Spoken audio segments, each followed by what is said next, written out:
আরে কি শুনতেছি এসব তোমার নামে? তুমি নাকি ভালো আম বলে খারাপ আম দিয়ে সবাইকে ঠকাচ্ছ। ওসব বানানো কথা মহারাজ, আপনার কথা মতো আমি আম নিয়েই এসেছি। পরীক্ষা করলেই বুঝতে পারবেন যে আমার আমগুলো ভালো নাকি খারাপ। আরে হ্যাঁ, তা তো করবোই। তোমার আম এই বিড়ালটাকে খাওয়াবো।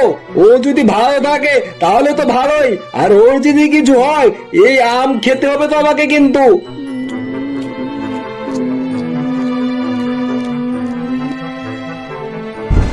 এই কে কোথায় আছিস তোরা?